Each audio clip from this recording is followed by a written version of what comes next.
Warm welcome to all you lovely ladies that have joined us today, and a special Cape Town welcome to our guest speaker, Elizabeth Rosner. Happy Women's Day and Women's Month, although quite frankly, I think that every day is Women's Day. For those who don't know me, my name is Heather Blumenthal, and I'm the Executive Director of the Cape Town Holocaust and Genocide Centre. Who would have thought that after our first Women's Day celebration at the Cape Town Holocaust and Genocide Centre a year ago today, this year we would be celebrating on Zoom? I know we all have special memories from last year's event, but I'm sure that today will be just as inspirational and memorable. It is with gratitude that we thank our patron Shelley Friedman and the George Elkin Family Trust for their generous contribution to today's event. We also have with us today a matriarch that is much loved and admired, Ella Blumenthal, a survivor of the Warsaw Ghetto, Majdanek, Auschwitz, and Bergen-Belsen. This week, Ella turned 99. We wish her a happy, happy birthday and a year filled with good health, love of family and friends, and only simchas. People who know the Cape Town Holocaust and Genocide Centre are familiar with the thousands of learners who attend our education workshops, the plethora of events that were held on a weekly basis, as well as the numerous temporary exhibitions. With the centre still closed, many people have asked me, what is happening and what is the team doing? Well, the short answer is, our whole team is diligently working at home to continue all this work. The majority of our learners in South Africa have missed a large portion of this academic year, coupled with the fact that they do not have access to computers, smartphones, and data. All of this makes it extremely difficult for online learning. Over the past 4 months, we have worked tirelessly to create resources for both learners and educators, which are now available online through the Western Cape Education Department e-portal, as well as in printed form. Presently, these resources are in English and Afrikaans, and the idea is to make them available in isiXhosa, isiZulu, Sepedi, etc. Being mothers and parents, we know and we understand the importance of education. As you can imagine, this process requires funding, and should you wish to assist us in making a difference, our banking details will be made available in the chat room. A celebration would not be a celebration without music. Our friend and second-generation survivor Zola has written and recorded 2 beautiful pieces of music in memory of her late mother, Chaela Rosenthal, and sister Nava Pietka. Chaela was an exceptionally talented Yiddish actress who continued after the war to perform in DP camps in Europe. She was the darling of Broadway, and indeed a woman ahead of her time. She kept her maiden name. Zola's sister Nava was an international playwright, actress, and author of a book about their survivor parents, and unfortunately passed away very young. So before we start, let's start with our housekeeping rules. For the duration of the talk, all cameras and audios will be switched off. Linda Heckner, our Education Director, will be moderating. And for ease of identifying all of your questions, please will you write up your questions in the Q&A section, which is the bottom of your screen. It would be wonderful if you can introduce yourself so Elizabeth knows who you are and where you live in the chat room. The other thing that will be in the chat room is where Elizabeth's books are available and where you'd be able to access them. So without further ado, let's turn to Zola's first song, which is called Legacy of Love, and is about the importance of telling your story. Hello everybody, I'm Zola and it's an honor for me to be with you here today on National Women's Day in South Africa. Today I thought I'd sing for you a song that I had written about the importance of telling your story, of sharing your life story with others so that we can tell your story to the world and to hopefully make a difference. Everyone has a story that is yet to be told. Every life is a journey with many chapters to unfold. Moments filled with joy, moments full of pain, lessons to be learned, sometimes over and over again. So before you leave, before you go, there's so much more of you we need to know. So share with me your legacy, every memory you own. Don't hold back for fear of tears. Share the wisdom of your years. Let us honor who you are and what you've seen. Let us honor what you've done and who you've been.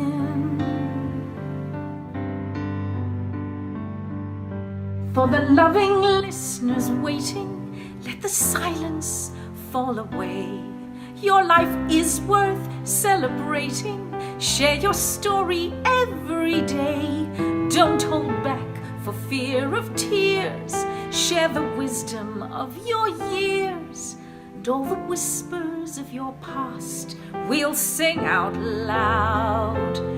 Bearing witness to your heart, we'll make you proud.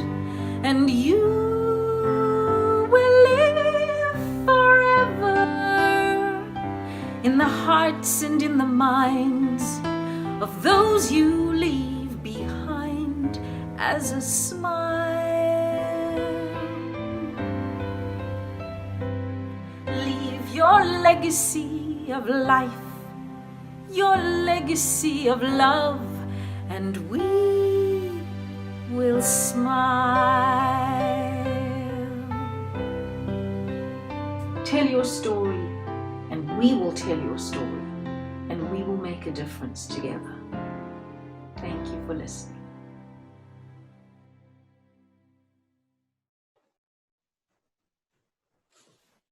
Good afternoon, ladies and those gentlemen who are with us.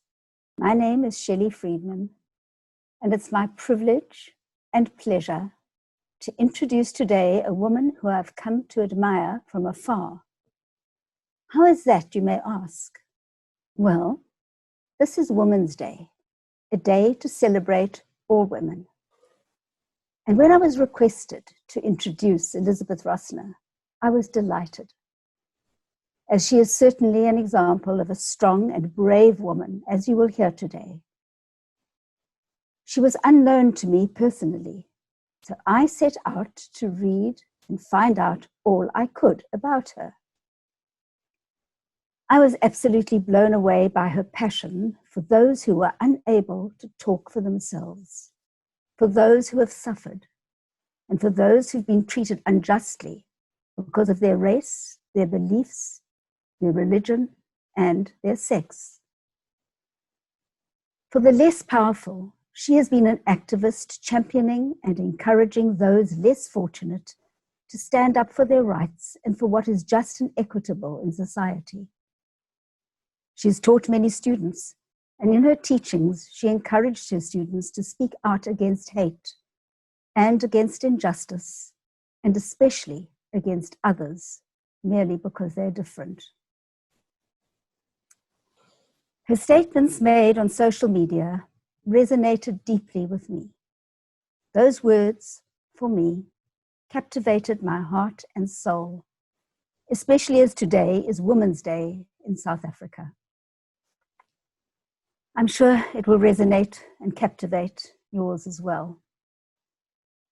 I shall repeat only 2 quotes of hers, and I'm sure that they will impress you and you'll feel as I did. The first quote is about her beloved father, which will be explored by Elizabeth in her book. He was saved by soldiers, ultimately, and she decided to write something on Memorial Day in the USA in 2015. And what she put on was quite something, and I'm going to share it with you. She said, "Today I want to thank the soldiers who saved my life, because you saved my father's life and therefore made it possible for me to be born. Maybe you fought for freedom and democracy, or because your own father fought before you were born, or because you just wanted an adventure away from home. But maybe you fought because you knew in some abstract way that it was the right thing to do. I thought that was quite powerful, in fact, very powerful. This year, with all the uprisings and hatred that she's observed after the brutal killing of George Floyd, she placed in social media a quote emanating from the Illinois Holocaust Museum in Edinburgh as follows, and I'll read it to you. Illinois Holocaust Museum is saddened and outraged at the senseless brutality that took the lives of George Floyd, Breonna Taylor, and Ahmaud Arbery. As an institution that works every day to share universal lessons of humanity and generate awareness and action against injustice worldwide, we draw your attention to the words of Congressman John Lewis, highlighted in our Take a Stand Center. When you see something that is not right, that is not fair and not just, you have to speak up. You have to say something. You have to do something. We stand in unity with the Black community in the ongoing fight against hatred and inequality. We remain dedicated to empowering our visitors to become advocates for change, affirming our responsibility towards each other as a collective humanity, both while our doors are closed during the pandemic and when we reopen. We will continue to work to build a national community that values empathy, respect, dignity, and compassion. We at the Cape Town Holocaust Center echo those words, and we too work to build a community of empathy, respect, diversity, and compassion. We too abhor the abuse of women and racism so rife in our country, and we too try to emulate those values that Elizabeth Rosner stands for. And so, as I enumerate her achievements in her past, I need to stress that she is not only a prolific and admired author, but she's much more. And this you will discover in her book, Survivor CAFÉ, today. Elizabeth grew up in Schenectady, New York. I was taught how to pronounce that name by Elizabeth a little earlier. She studied international relations at Stanford University, became a Master of Fine Arts at the University of California. At the University of Queensland in Australia, she became a Master of Literary Studies, a woman of worth. She has traveled extensively and lectured and taught in numerous countries. She has written many books, all of which have been very highly acclaimed, and her writing has spoken most importantly, above other issues, to the impact her parents made on her life, such as her language and her identity. Without going into all her writings, which I'd love to do, but would take the rest of the afternoon, and I'm sure you want to hear about the book, I would like to mention her first book, called The Speed of Light, for which she was awarded many accolades. And once translated into French, it was published even in France. This book, which came out in 2003, reflected the effect the Holocaust had on the descendants of survivors and how storytelling and love can be a power, bringing some modicum of acceptance and of peace. Her second novel, called Blue Nude, was inspired by a project which brought together second generation of Jews and Germans in order to confront their legacy of World War II. This too became a national bestseller and was named as one of San Francisco Chronicle of Best Books of 2006. Once again, as long as the story is told and is transparent, it may then be resolved to bring some peace both to the perpetrators and to their victims. Something in South Africa that we are aware of. Her later books were also highly acclaimed, but too numerous to mention today, as I said. And then came the book we are to hear about shortly, Survivor CAFÉ. Without in any way being a spoiler, which I don't want to be, and informing you all about the details of the book, which I'm certain Elizabeth will tell you, I would like to read you only 3 shortened versions of her many, many reviews, only 3. One reviewer said, her impressive, highly readable Survivor CAFÉ takes on important issues of atrocity, trauma, and memory, rendering them all with such great clarity and intimacy that the reader will not soon forget them, nor this powerful book.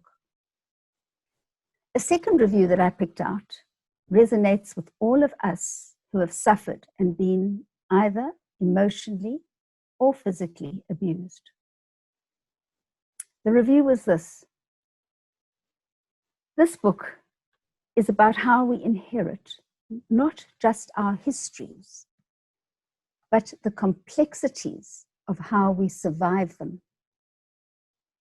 Rosner unpeels the layers of trauma in a way that will stay with you long after you read the first page.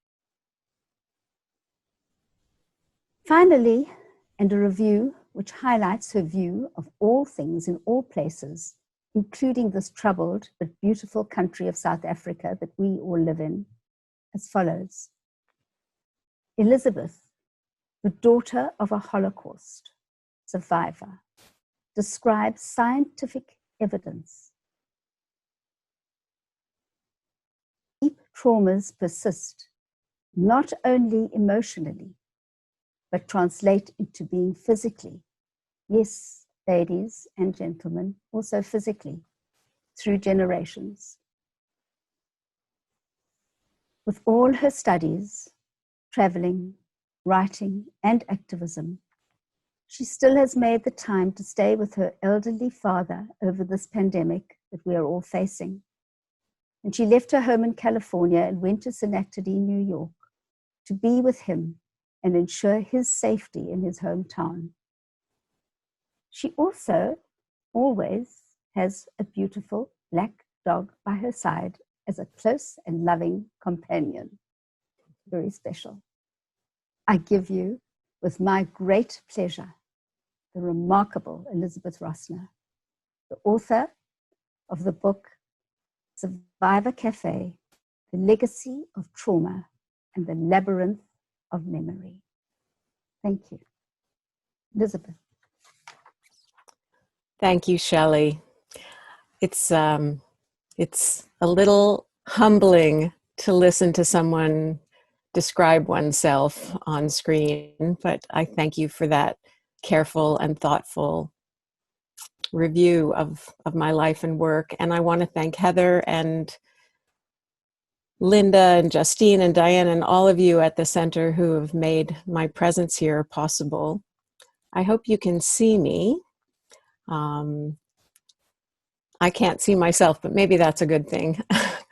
And I want to apologize in advance for a possible intrusion by my dog, who Shelley just mentioned is with me, and she may come and go. We'll see how that goes.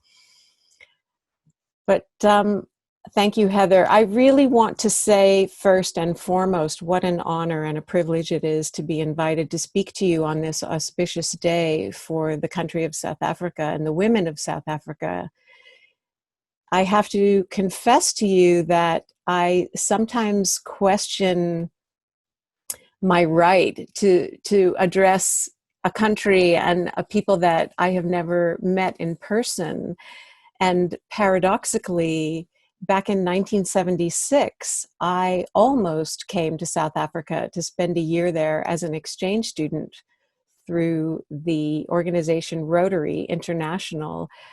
But as you just heard Shelley outline, my lifelong passion for justice and for speaking out made me feel as though it would have been literally too dangerous for me or too fraught for me to be there in person as a young 16-year-old at risk of Rotary considering me inappropriate as a goodwill ambassador and sending me home again. So there's a longer story to be told about that, but it's a beautiful arc of life, really, that enables me to be here today speaking with you virtually for now, but I still hope someday to visit in person and to have the experience of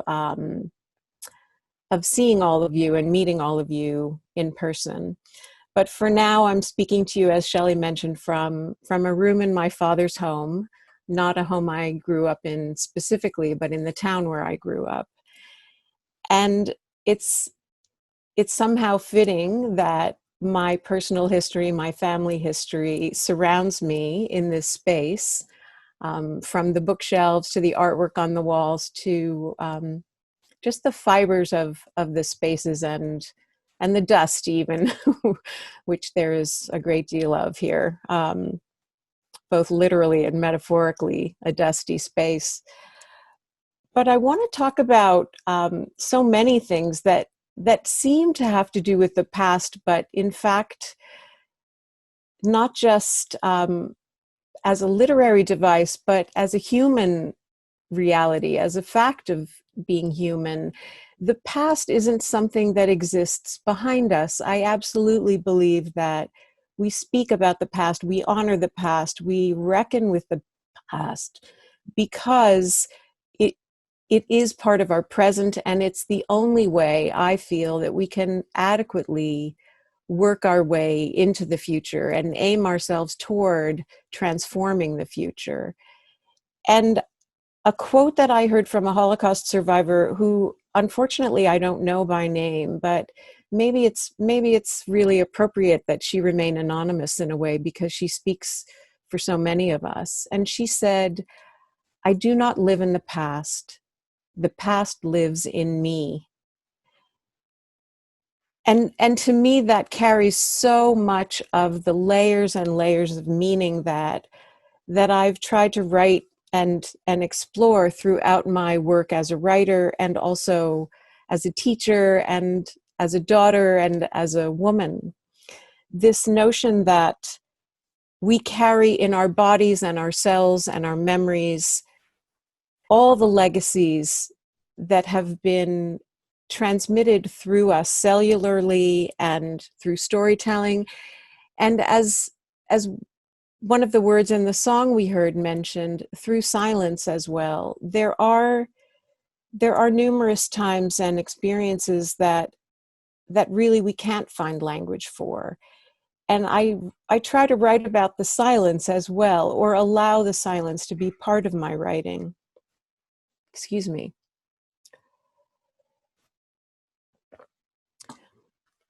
And when I began writing this book, Survivor CAFÉ, it was inspired first by a trip I made to Germany with my father back in 2015 to commemorate the 70th anniversary of his liberation from the Buchenwald concentration camp. And as today is a significant day for the women of South Africa to honor the 1956 20,000 woman march in Pretoria, that day of April 11th, 2015, in Germany was being honored to commemorate a deeply significant moment in German history, but really in world history. And it also happens to be a day in my personal history because, as I mentioned, And as Shelley included, the American soldiers that liberated Buchenwald and saved my father's life inevitably made it possible for me to come into existence. So, of course, that day has personal meaning for me. But what really struck me in that event, that April 11th, 2015 event to commemorate that anniversary, was the way that now the grandchildren of Nazis, the third generation post-war, were taking it upon themselves not to allow that day to fade away, but to emphatically affirm that it was their responsibility to continue to name the atrocities, the perpetration of mass murder, and also to reckon with not just a sense of guilt or collective responsibility that they carried, but collective responsibility toward the future. And so what they too carry is not just the residue of the past, but a belief that that residue generates the opportunity to heal and transform. And what I've come to understand about the work that has been done in South Africa over many decades is that same kind of commitment to truth-telling and acknowledgement, both of the violence, the murder, the perpetration, the torture, the victimization, the dehumanization, to take that on as both an individual personal responsibility and also as a collective historical responsibility. And to say, we are here to carry those stories forward on an individual level and to carry those stories forward on a mass level, on a collective, communal level. And that it is our responsibility not just to those who lived through those torments of the past, but it is our responsibility to those who come after us. So you might ask yourself, as I've asked myself many times, what does a daughter of Holocaust survivors have to say about South Africa or about Japan, which also commemorates this day in a very significant and meaningful way? Many of you know that a few days ago, August 6th, was the 75th anniversary of the bombing of Hiroshima, and today is the 75th anniversary of the bombing of Nagasaki. And rather than detach from the cause-effect relationship, I want to acknowledge that as an American, as someone born in the United States and raised in the United States, I want to reckon with the fact that although my parents and my ancestry aren't responsible for fighting World War II, but they themselves were in Europe, that I feel a sense of responsibility as an American for the military decision to bomb and mass murder hundreds of thousands of Japanese citizens on those dates, on the dates of August 6th and on the date of August 9th. Yet again, what do I have to say about a Japanese legacy, a South African legacy, a Rwandan legacy, a Native American legacy? How do I dare to enter those realms? Well, I enter them by way of accepting that it is my human sense of connection that links me both to the perpetration of those things and to the victims of those events. And that in order to feel fully human and in order to feel fully connected to others, I have to accept that I'm not different from you just because I carry the legacy of a Jewish history, but that unlike the way I felt as a child when I sometimes did feel separate and apart from those I grew up with, my sense of delving into my history and delving into the causes and the aftermath of those events in World War II and the Holocaust actually gave me the opportunity to feel a sense of web-like interconnections with everyone. And the writing of my book, as I said, inspired by that visit to Germany, came about because I was simply describing an experience I had traveling with my father in Germany, because it had been one of several trips I had made over the decades. That back in 1983, I visited Germany for the first time with my father, and we did together visit what was then essentially an almost abandoned site of the former concentration camp of Buchenwald. I write about that experience in the book, and then I write about the next time I returned with my father, which was in 1995, and the whole family went together because it was now the 50th anniversary of the liberation of that camp. And the differences between 1983 and 1995 so substantially marked the passages of time that had occurred in Germany.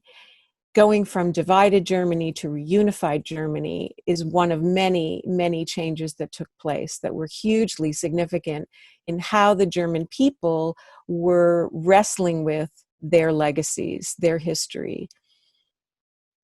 But going back to the 2015 trip was when I was introduced to the phrase survivor CAFÉ for the first time.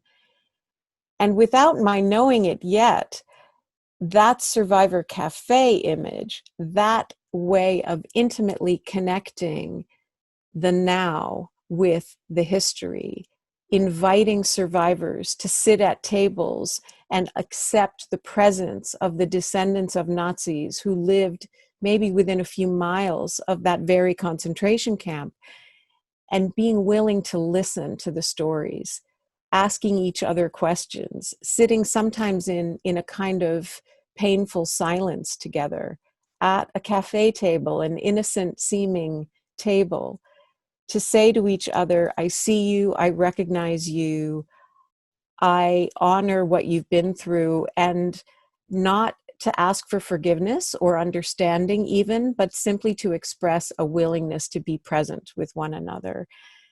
And it was when I returned from that trip and started describing that Survivor Cafe to my editor, the man who had been working with me on all of my books, first at Random House and subsequently at a smaller press, an independent press in California called Counterpoint. He said to me, Elizabeth, that's the title of your next book, Survivor Cafe.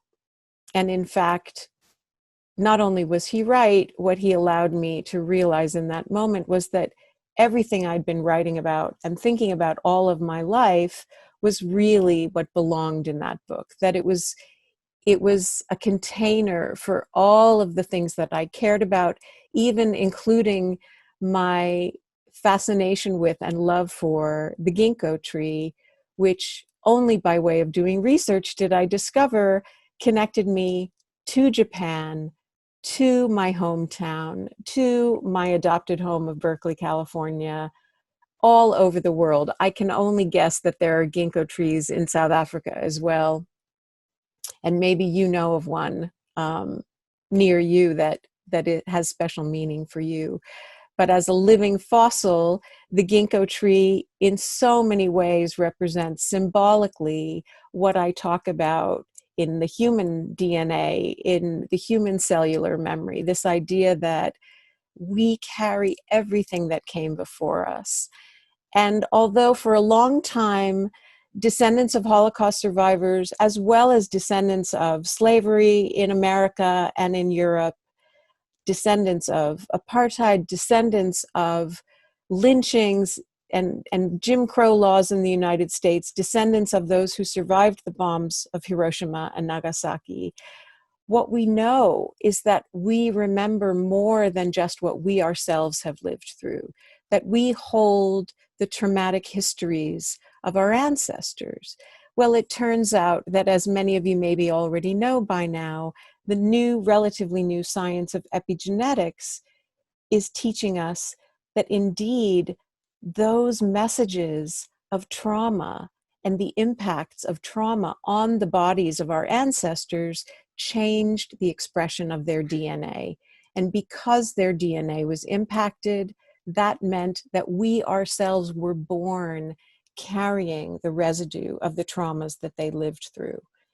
And those traumas that inhabit our cells actually also give us the opportunity to feel the kind of empathy and compassion and resiliency that make us who we are now. and that give us not just the permission, but the obligation, the sense of responsibility toward the future. Excuse me. And by responsibility, I refer to it sometimes in my own life as a loved obligation. Sometimes people think that being the daughter of Holocaust survivors, both my parents survived. My mother was in hiding in the Polish countryside after surviving the Vilna ghetto with her parents. Sometimes even I myself have thought of it as a strange burden or something that I didn't ask for, and in many ways was given to me even without my parents' permission. But what has come more importantly to mean to me about that is the idea that it's made me who I am. It's the gift of my life, really. And by gift, I mean it has heightened my awareness of the sufferings of others. It has heightened my sensitivity to the wounds that people carry so that I can connect with them in those places of vulnerability, of tenderness, of fragility, and to say, we may not have the identical breakage, we may not have the identical history lesson in our bones, in our cells, but what we do have is something that has, in a sense, cracked us open and cracked us more fully into being awake to each other. So when I came back from that trip to Germany and my editor encouraged me to write this book, I reconciled myself to the idea that, as in all of my books, I had tried to touch on the places where the Holocaust interweaves and creates connections and linkages with other stories and other histories. But this time I wanted to do it really overtly and really as horizontally as I could and as vertically as I could. And by that I mean, I wanted to see where I could find echoes and resonance and a sense of the familiar. So when I look at a date like today and I see that it has a historical place in South Africa in 1956, and that led ultimately in many ways to the existence, the creation of the Truth and Reconciliation Commission, and how that TRC suggested the possibility for how Rwanda might reckon with its horrific 1994 genocide, and how those events also echoed and resembled the efforts in Japan to keep the stories of the Hibakusha, the people who, interestingly, don't call themselves survivors of the atomic bomb blasts, but call themselves bomb-affected persons. And I also in the book simply explore the meaning of those words, survivor, that we use in English, and survivor, tree, that is sometimes used to refer to the trees that managed, 1,000-year-old trees that managed to withstand the atomic blasts within a kilometer or two from ground zero of those blasts. How do those linkages inform me, not just as a writer, but as a human being? So the writing of my book wasn't just to trace those journeys to Germany with my father and all the ways that I kept on deepening and lengthening the threads of connection between me and my father, but that I chose to extend those threads into the fabric of other legacies, like the legacy of enslaved persons in the United States and how those residual effects carry on multi-generationally. It's not that common, for whatever reason, to talk about the Holocaust alongside other genocides. And I shouldn't say glibly whatever reason, because I actually know what those reasons are. Often the reasons have to do with fear, a fear of being diminished, a fear of your experience and your tribal experience somehow being compared and therefore made less unique or less potent in its own way. And what I'm here to say today is that I have come to believe that the opposite is true, that the uniqueness and the potency of each experience is actually honored and cherished by the telling of those stories alongside the telling of other human stories. And that's because we are here to recognize each other's uniqueness and not to say that suffering has a finite space that only allows for either your suffering or my suffering. That in fact, honoring your suffering is a way of honoring mine as well. That I see yours and you see mine does not diminish either one of our sufferings.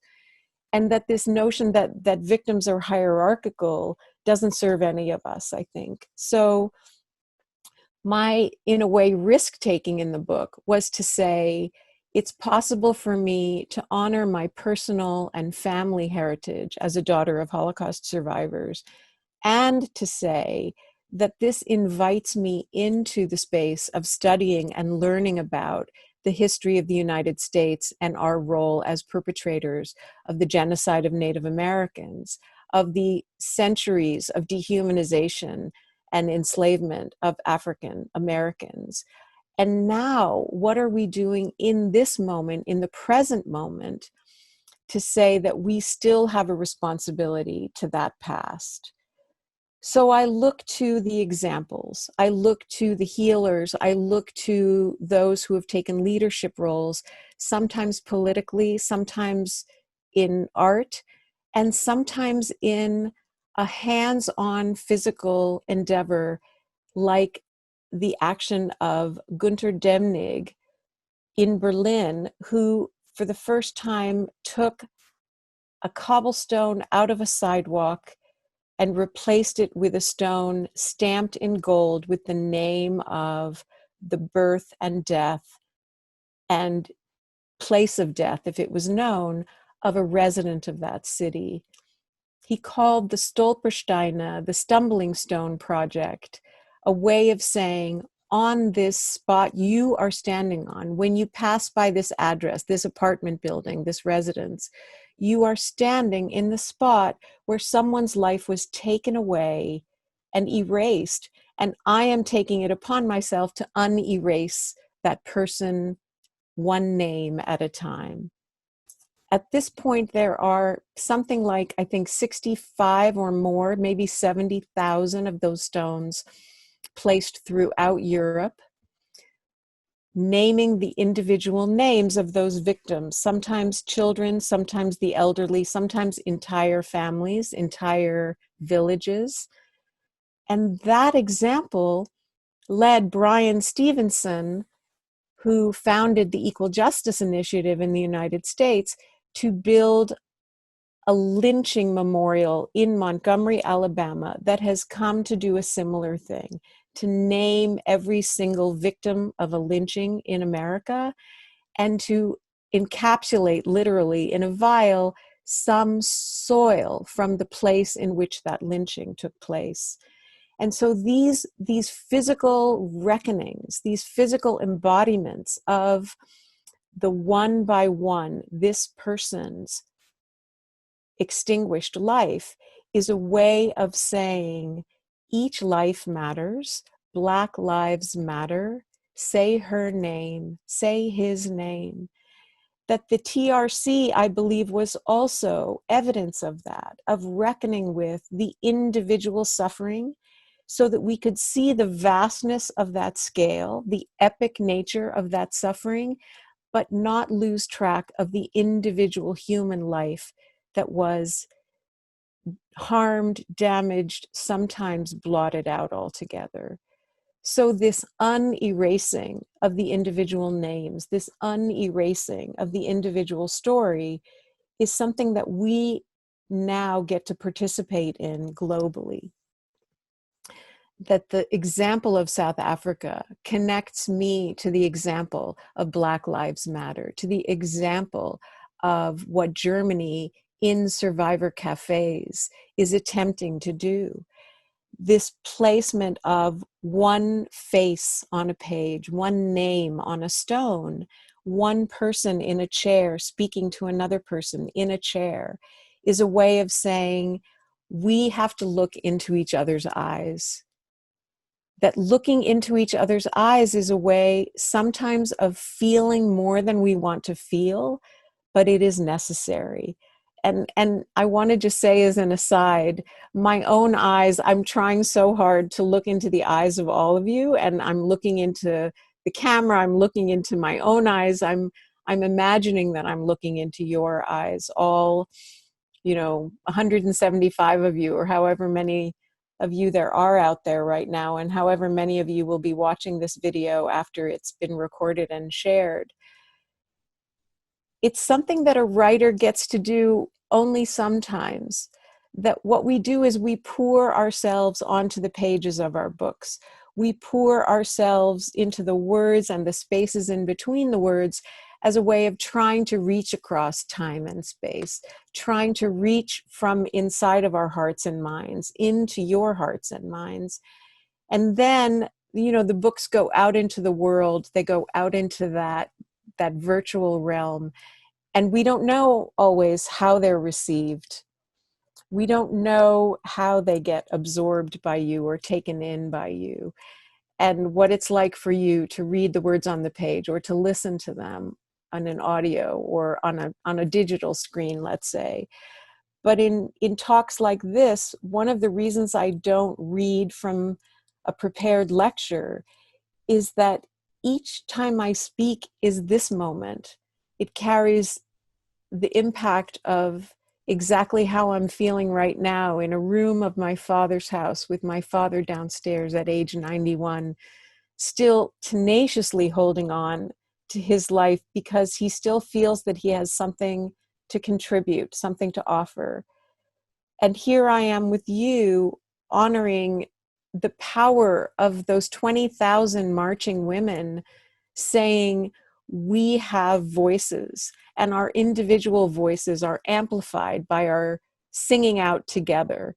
So when an individual writer gets to feel her voice amplified by a platform like this, by an invitation like this, where I get to say to you, each one at a time, what is the place that your voice can sing out?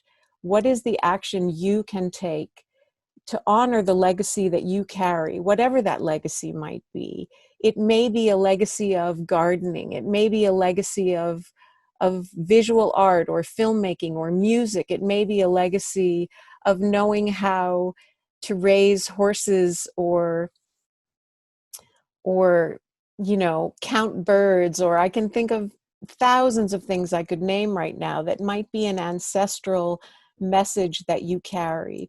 What is it that you can bring into the world that offers your contribution to the building of a more just world, the building of a more humane world, the building of a more peaceful world? One of the things that word epigenetics has taught us is that if trauma can modify us biologically, that gives us the opportunity to continue to modify biologically, not just through therapies, which are incredibly powerful, not just talk therapies, but physically embodied therapies, gorgeous methods that say, retrain your nervous system to breathe more deeply, to inhale more deeply, to exhale more deeply, to recognize that the moment you think you're in, that's a revisiting of a trauma, is actually not that moment, but this moment. And that's why I take my time to say, I'm here with you now. It's a reminder to myself to be with you now in this moment, to recognize what I carry and to know that it's in me, and to also know that I have choices about how I use it, how I allow it to open my heart and open my hands toward you. So this idea that I can sit across a table from a German whose grandfather was in the SS and say to her, I don't want you to suffer over that. I love that you're here with tears in your eyes and that you can see the tears in my eyes, but we are together speaking to one another as daughters and granddaughters of those times. So this generational legacy also gives us resiliency, tenacity, optimism even, reckoning with the creative responses we can make to what came before us. and to say, we share the possibility of this moment transforming the future so that we don't continue to repeat the legacies of the past. And it would be naive to say that we've learned everything we need to learn, because clearly we have not. Clearly what we are reckoning with in the country I'm living in now, in many countries throughout the world, clearly we are exemplifying that the horrors continue. Clearly we are exemplifying that human beings continue to carry repetitive patterns of harm, of hatred, of fear. So much of violence and mistrust really has at its core unwrestled with fears. Fears that have not been named, fears that have not been identified well enough to ask questions about them. I have to say, as a writer, one of my greatest tools is simply the capacity for asking questions. It's something that Judaism continually honors, and all of our commemorations, all of our anniversaries are imbued with a series of questions, not because answers are always the response, but sometimes the joke in Judaism is that a question always has to be answered with another question. So it's okay with me that my questions often lead me to more and more questions. That is what makes me a writer. That is what makes me continue to write, even after a book is finished, to know that these questions persist. And that's what this chat provides us with, an opportunity to engage with one another in this moment with our questions.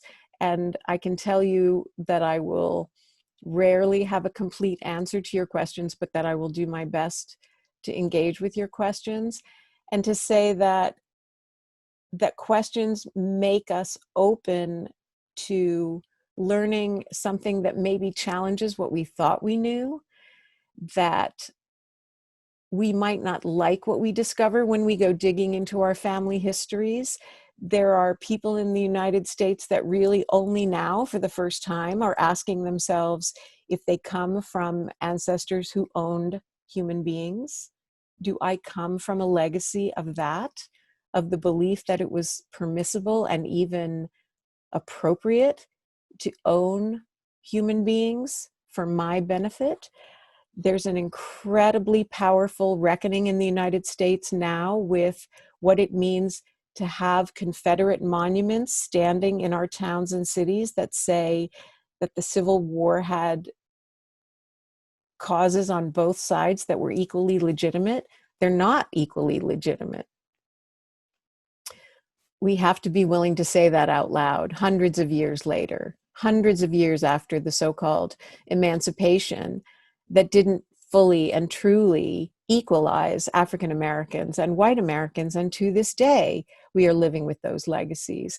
As a Women's Day celebration, of course, I have to acknowledge that for all of the progress women have made in centuries of fighting for equality and justice, it's absolutely foolish to say women have achieved everything we need to. We can rest now. We've accomplished our goal of equity and justice. We know that there is more work to do every day, every moment. And it's not because we're all going to run for political office or because we're all going to take to the streets. I loved that Shelley described me as an activist. I feel that my activism happens in my way through my tools, which are tools of what I'm doing right now, tools of language. And I want to say that in my books, I really try and dive into the power of words. So even if all you're doing as an activist is making sure that you use your own language carefully. You may have noticed that I'm trying not to use the word slaves, but I'm using the phrase enslaved people. That I, for years in the United States, refused to accept the blurriness of calling refugees migrants, because migration is something optional and voluntary most of the time, but to be a refugee means you have been forced into exile, means you've had to flee for your life, leaving everything behind. using the word refugee acknowledges the desperation of human beings who are crossing borders at the risk of their lives, at the risk of their children's lives. This is not a voluntary choice. And the layers of history that are carried in words also really matter to me. So I want to close this portion of the program by just reading you a few paragraphs from the ending of my book. And, you know, writers often, when we give readings from our books, we begin at the beginning. But for this particular talk, I wanted to close my portion of the program by reading from the epilogue of the book. And it's the section of the book in which I do talk about South Africa. I'm not going to read the part I talk about South Africa, but I'm reading from the ending of the book because it has to do with some of the lasting images that I try to leave readers with. Because if you've heard anything about the theme of my work, it's about not just telling my story, but inviting you into reckoning with your own story and the way that we all collectively share the burden of the past and the opportunity that the past offers to us. Painful as it might be, the resiliency that we are equipped with comes out of that pain. So I'm going to read a few paragraphs from the last part of the book, and then I'm going to describe an image that I hope will be meaningful to you as well, and then we'll open up into the Q&A. So as I said, it's from the part of the book I call epilogue.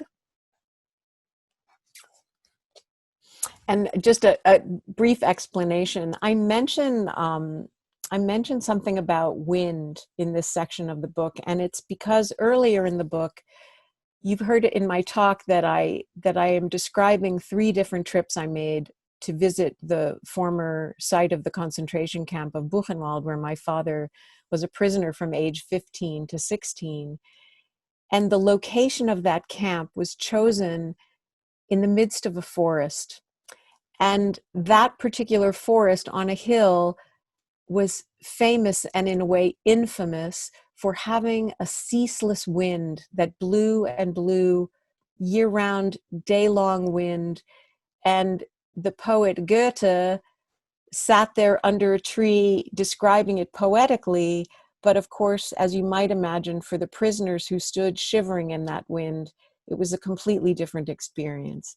And in 1983, when I walked across the desolate space of that former camp with my father, we heard the wind, and inside that sound was the sound of thousands of voices screaming. In Buchenwald's survivor Jorge Semprun's book, Literature or Life, he writes about the eternal wind of the Ettersberg and how the wind and the snow will never leave him. I believe the wind has entered me too. Maybe not the smoke, but the snow, the sound of people screaming. And I want to say to you now that this sound will never leave me. How can I make it so that it will also never leave you? I ask myself, why is it so necessary, so urgent, for me not only to take it into myself, not really, not take it in, it's already inside me, I had no choice, but also to pour that wind into you too, as well as the ashes and the snow? Here is part of the answer. Because we are all obligated to remember, imperfectly and uncomfortably. This duty is incumbent upon each of us, because it's the truth of being human, the monstrous and the divine.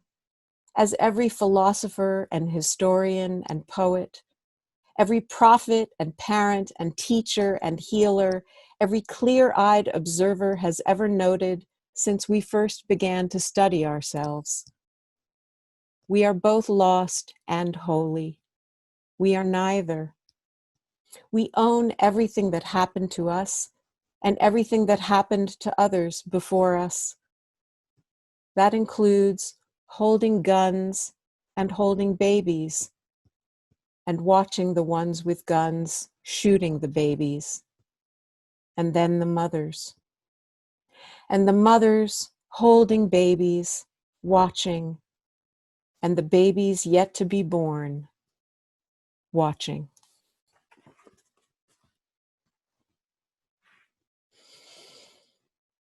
Thank you for listening and allowing me to share with you the last image I want to describe to you, which I depict at length in the book, and which connects me with Nagasaki today, Hiroshima a few days ago, and I hope all of you in South Africa today commemorating those marching women. You may have seen ceramic bowls that have been broken, their pieces fitted back together with gold paint, gold glue, assembling those pieces, creating a vessel that now shows its broken places. And the thing I want to remind you is that we are those vessels. We are those broken places with gold filling in the cracks, those gold stumbling stones, the gold breakage in our memories, in our hearts, in our family lineages and our family trees, the trees themselves broken and healing, but that gold makes us the beautiful reassembled pieces, that we are made of fractured selves, and that makes us whole even in our imperfections. So I want that image to stay with you for today, and I hope for always, and I look forward to this Q&A portion of the program. I think, Linda, you're going to be moderating that. Yes, I am. I just wanted to thank you so much, and I'm going to read what Peter said. She said, "Thank you, Elizabeth. You might not be able to see us, but we feel your presence, your energy, your empathy, and your very gentleness." So people are really responding to you warmly, even though you can't see us. Thank you. You have a poetic presence, says Vivian Baskin, and inspirational. So really it's coming through that you've really moved people. Thank you. I've got a couple of things that I want to talk to you about. The first thing I want to tell you is that we at the Cape Town Holocaust and Genocide Center have a ginkgo tree. Oh. Yes, we do. And there's one also in Cape Town at the at our massive, beautiful Kirstenbosch Botanical Gardens. So yes, your ginkgo trees, they have reached us too, and we're very proud to have one. It's something, just a question that I've thought about ever since I've learned about epigenetics. And epigenetics is all about the residue of trauma. And I wonder why there isn't a residue of joy. If you have the joy of a child being born, why doesn't that sit in your genes and get transmitted?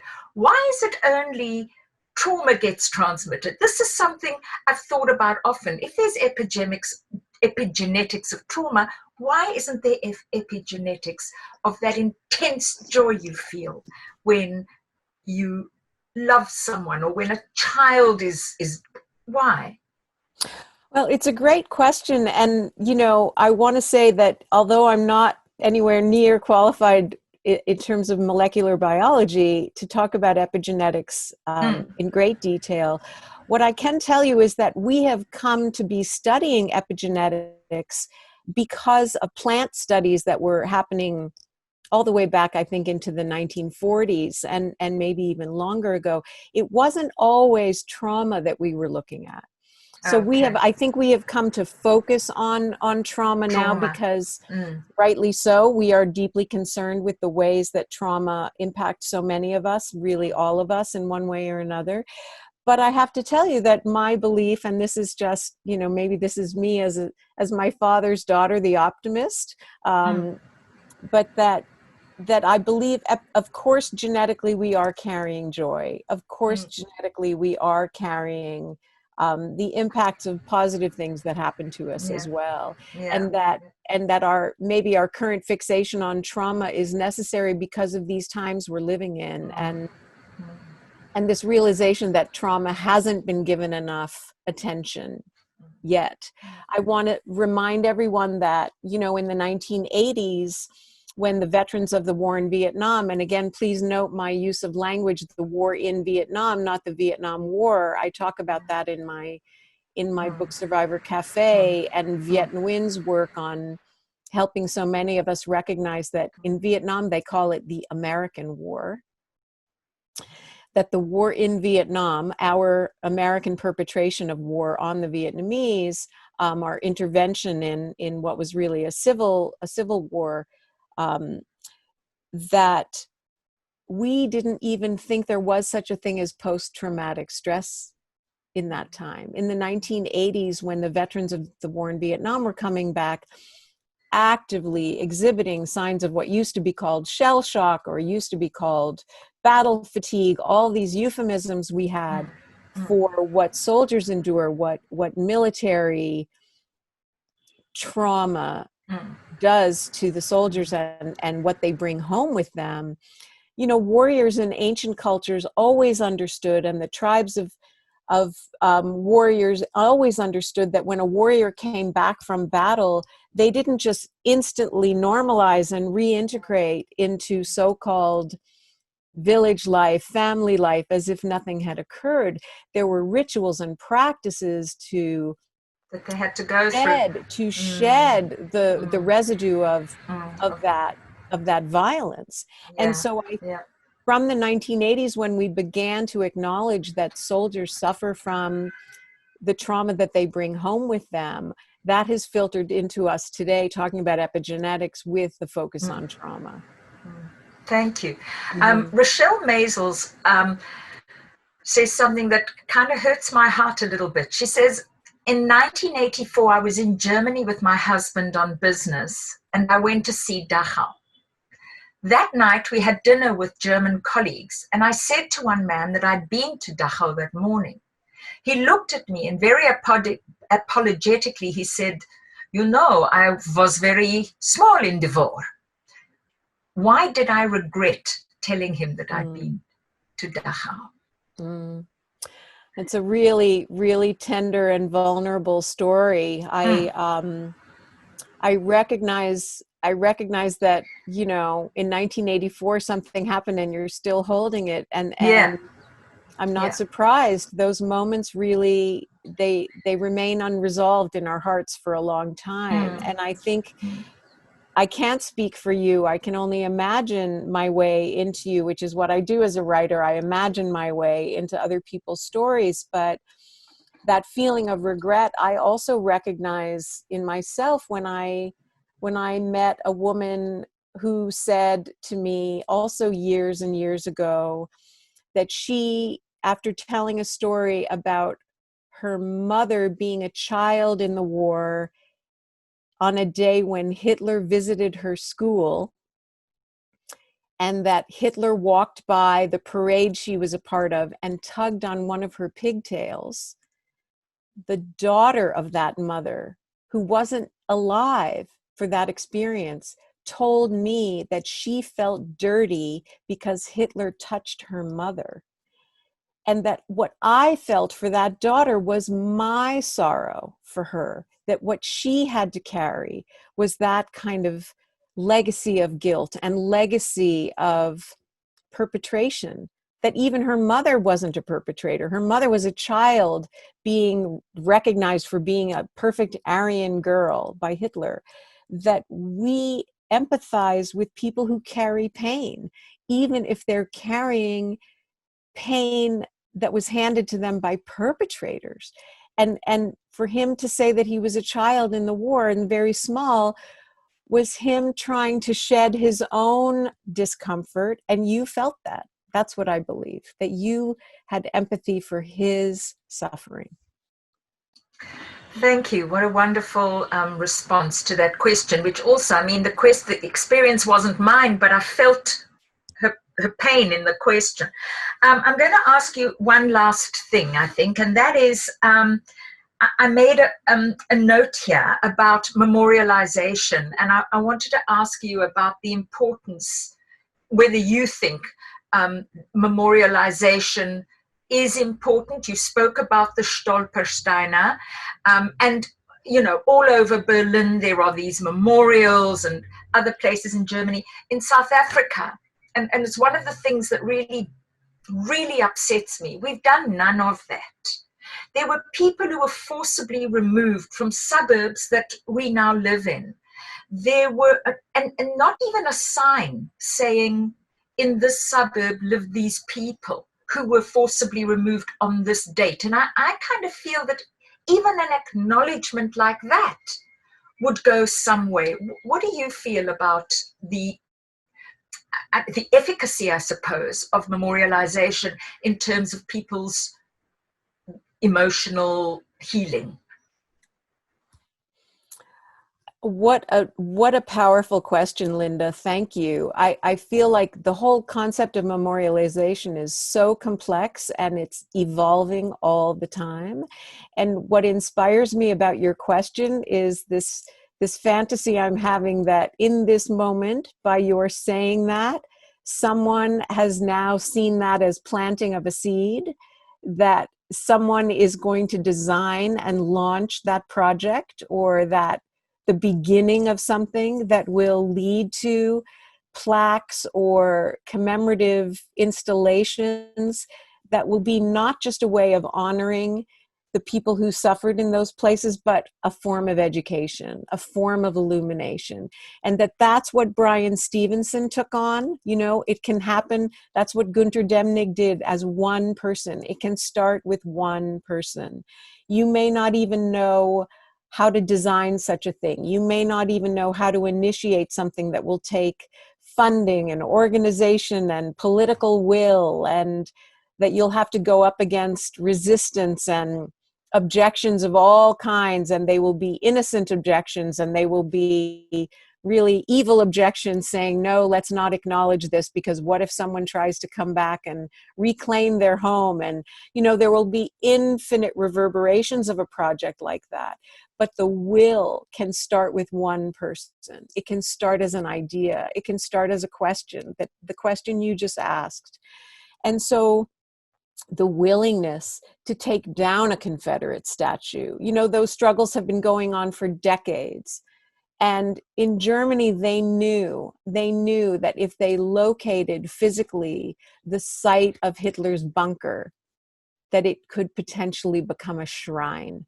They knew that they had to do the opposite of marking him, even if somebody would have argued, oh, but this is educational, this is part of our history. They knew it was more contagious than that. But doing the opposite, marking the places where victimizations took place, marking the places where lynchings happened. This isn't a Civil War reenactment site to celebrate that there were two sides of the war that were equally legitimate. This is the site where someone was tortured and hung and dismembered, and thousands of people watched it and picnicked while watching it. That has to be acknowledged. That has to be named. And it's not comfortable and it's not pretty, but it's the truth. And that's why South Africa, as an exemplar of this TRC approach, this willingness to say the truth has to be spoken. What you just identified, Linda, is a piece of that truth. And I really hope that your words are going to inspire that action.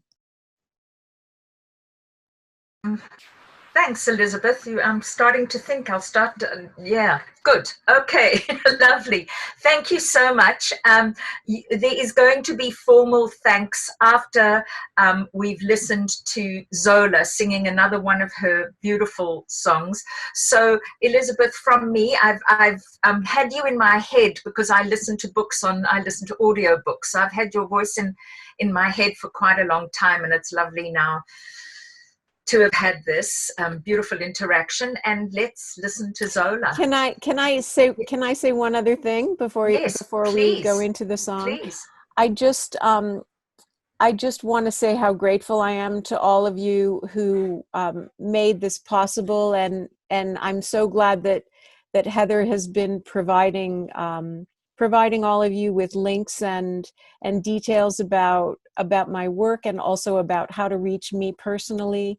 I dearly, dearly hope that one day when this pandemic allows us to travel again and connect again in person, that we'll meet and share a cup of tea or a glass of wine, or Fantastic. you know, I really, my heart is with all of you today, and I'm really honored for the privilege of having been able to speak. Thank you all. Thanks, Elizabeth. Thank you so much. It's over to Zola.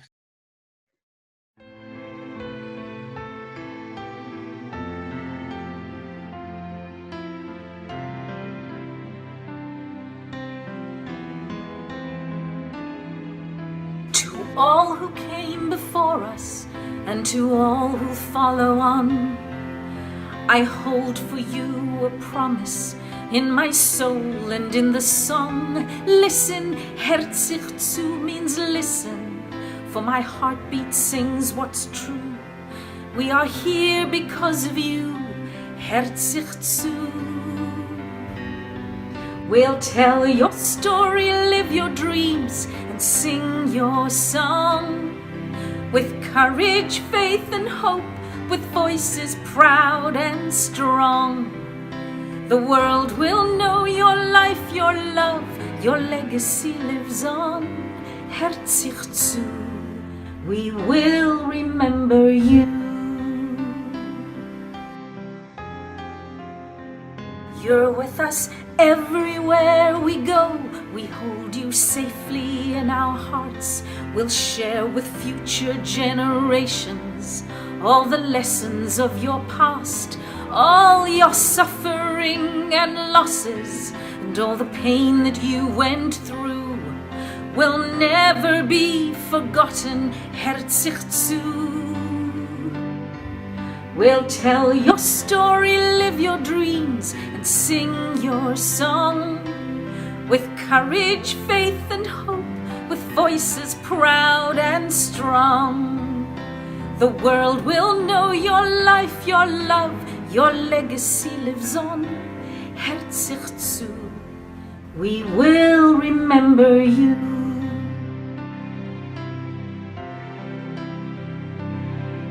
We have cried in all our tears the sadness of your darkest years, but the joy in your survival gives us life. We'll fight for victory over fear, shout out till all hate disappears. Hört sich zu, because of you we are still here.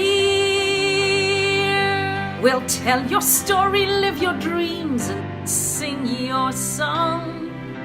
With courage, faith, and hope, with voices proud and strong. The world will know your life, your love, your legacy lives on. Hört sich zu, we will remember you. Listen true, we will remember you.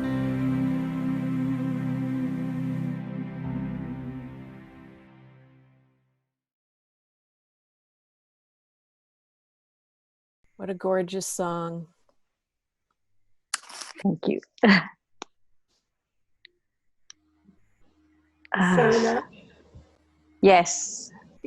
Zola, thank you. You have such an amazing talent, and those two beautiful songs that you wrote and performed for us today just bear testimony to that talent. And thank you for always being so willing to participate in our events and to share your music with us. We really do appreciate it. And perhaps you'd like to share just a few words with us? I'm very verklempt from the whole from the whole conversation today. Elizabeth, thank you so much. It's always my honor and my privilege to do what I can to be on this platform for the Holocaust Center in Cape Town, for all survivors. And so much what you said today, Elizabeth, resonated. It's like, I think we have the same DNA passed through all of us, through our ancestors. I certainly got a lot of the sadness and the trauma of both my survivor parents. I also got the joy and the humor, because my mother was, despite the pain, despite being in the ghetto, she was a singer and she sang and she spread the joy and she shared the music whenever she could. And of course, at home, there were the dark moments when she was very, very quiet in her silence, playing patience, and you knew not to go there, not to disturb. And we carried that. And so much more of resonating with telling the stories and sharing. And I guess I do that through my music, through my lyrics. I always said music was my first language. I think in music first. The emotions don't come out as words, which you got that incredible gift. But I do. I try to connect and to keep the legacies going through the music, through the songs, and sharing what's in my heart, what's being carried down and passed through, as you do so beautifully. And I just wanted to say thank you. It was an honor. There were so many gems. I wanted to take notes of everything you said, although I know it and feel it. They're just beautiful, beautiful. What a powerful message and inspiration you are. One by one, we will do this. We will change the world together. Thank you, Zola. How wonderful. How beautiful of you to acknowledge. I have to tell you that my first novel, The Speed of Light, has an epigraph that says, Hasidic teaching says there are 3 ways to mourn: through tears, through silence, and by turning sorrow into song. Beautiful, beautiful. Through tears, through silence, and by turning sorrow into song. Into song. Beautiful. I also wanted to add, because you spoke about the second generation and the Nazi second and third generations and the organizations and coming together.